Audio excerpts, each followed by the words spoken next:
আমরা ভয় করি শুধু আল্লাহ তাআলাকে, বাকি যাদের কথা বলেন তাদেরকে আমরা কোনো পাত্তাই দেই না। কিন্তু কেউ যেন আমাদের উপরে কোনো দাদাগিরি করতে না আসে। একদল যে অপকর্ম করে চলে গিয়েছে, আরেক দল বাংলাদেশে সেই অপকর্মের দায়িত্ব নিয়েছে। একদল চাঁদাবাজি করার কারণে জনগণের ঘৃণা কুড়িয়েছে, আরেক দল আবার তার চাইতে বেশি শক্তি দিয়ে চাঁদাবাজিতে নেমে পড়েছে।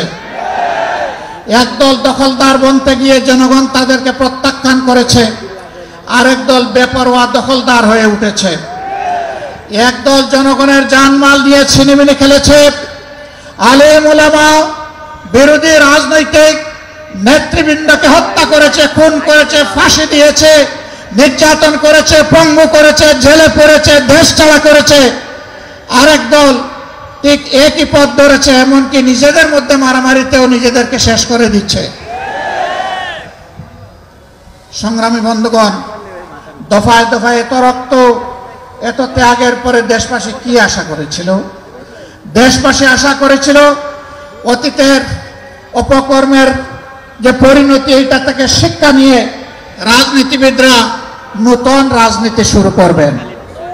কিন্তু আমরা দুঃখের সাথে দেখতে পাচ্ছি একদল সেই পুরাতন ধারায় পড়ে আছে। তারা কোনো সংস্কারে রাজি না, তারা সনদ বাস্তবায়নে রাজি না, তারা গণভোটেও প্রথমে রাজি ছিল না, তারপরে ধাক্কাই ধুক্কাইয়া সেই গণভোট একদিনেই হতে হবে তা তারা বাধ্য করেছে সরকারকে। এখন আবার কোথাও কোথাও আমরা ক্ষীণসুর শুনতে পাচ্ছি, যারা এতদিন নির্বাচনের জন্য নির্বাচন করে জনগণকে বেহুশ করে তুলেছিল, এখন তারা ভিন্ন সুরে কেউ কেউ কথা বলতে শুরু করেছে। এ লক্ষণ ভালো নয়। তারা বুঝতে পেরেছেন তারা যে সমস্ত কর্মকাণ্ড বাংলাদেশে পরিচালনা করছেন, বাংলাদেশের জনগণ তাদেরকে আগামী নির্বাচনে লাল কার্ড দেখানোর জন্য প্রস্তুত হয়ে গিয়েছে। এই লাল কার্ড দেখা থেকে বাঁচতে গিয়ে যদি কেউ আগামী নির্বাচনকে ভণ্ডুল করার চেষ্টা করেন, আমরা মহান আল্লাহর উপর ভরসা করে বলছি, তাদের সকল ষড়যন্ত্র এদেশের সংগ্রামী জনগণ ভণ্ডুল করে দেবে ইনশাআল্লাহ। কেউ যদি আবার চিন্তা করেন জনগণের সমর্থন পাবো না, তাহলে বাঁকা পথে প্রশাসনিক কুর মাধ্যমে আমরা নির্বাচনের ক্রেডিট হাইজ্যাক করব, তাদেরকে বলবো, বন্ধু, সেই সূর্য ডুবে গেছে, এই সূর্য আর বাংলাদেশে উঠবে না।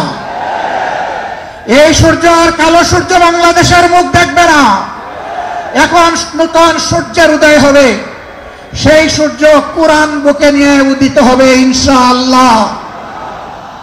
বাংলাদেশ থেকে অপশাসন দূর হবে।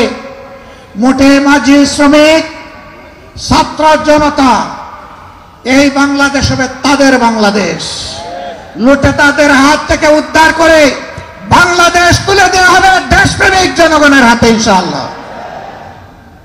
আমাদের যুব সমাজ যেই আকাঙ্ক্ষা নিয়ে রক্ত দিয়েছে, তাদের আকাঙ্ক্ষার সাথে আর দল সম্পূর্ণ একমত। এই আকাঙ্ক্ষার বিপক্ষে যারা দাঁড়াবে, জনগণ আগামী নির্বাচনে তাদেরকে আর ক্ষমা করবে না। আমি অত্যন্ত বিনয়ের সাথে বলতে চাই, আজকে দেশপ্রেমিক সকল ইসলামী দল এবং আরো কিছু দেশপ্রেমিক দল মিলেই ৮ দলীয় আমাদের কর্মকাণ্ড পরিচালিত হচ্ছে। দুই একটি ইসলামী দল এখনো তার বাইরে আছেন। আমি বন্ধুদেরকে অনুরোধ করব, সকল ধরনের মোহের জাল ছিন্ন করে আপনারা আপনাদের আঙ্গিনায় চলে আসুন।